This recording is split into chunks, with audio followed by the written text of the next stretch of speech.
Today we're going to take a look at using trig to help solve a right triangle.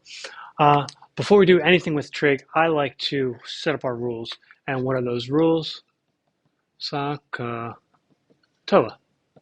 So these three things help us set up our ratios for whatever we're looking for. So now let's use that, and we're going to help find our two missing sides and our third angle. Now, if you look at this, there's only two things of information that I have here, one angle and one side.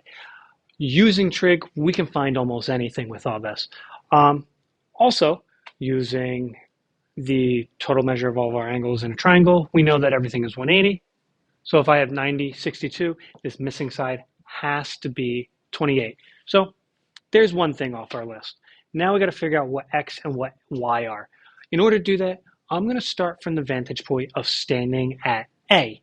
From A, I want to now label my opposite, adjacent, and hypotenuse. Hypotenuse, always across from our right angle. Opposite, that next far side. And adjacent, meaning next to our angle. Now that we have everything, if I want to figure out what, say, x is, I'm going to use hypotenuse and adjacent. Which one of these uses hypotenuse and adjacent? That's going to be cosine. So let's start there. We can say cosine 62 equals adjacent, which is x, over hypotenuse, which is 10. Now we have a ratio set up. Now let's just cross multiply and solve for x. Turn it to a fraction. X equals 10 times cosine 62. Cosine 62, this whole thing is a number. It's some computer program that you just punch into your calculator, it gets it for you, and you just move on from there. So cosine of 62 ends up being about 0.47, and then we multiply that by 10, and you end up with about 4.7. That's for x.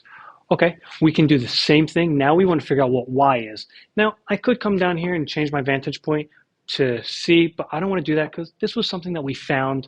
It may be wrong. So if that's the case, everything else is wrong. Let's stay up there. I don't want to use 4.7 because, again, I found it. Let's stick with what we know, what was given to us, and what we need to find. So hypotenuse and opposite. Hypotenuse and opposite going to give us our sine.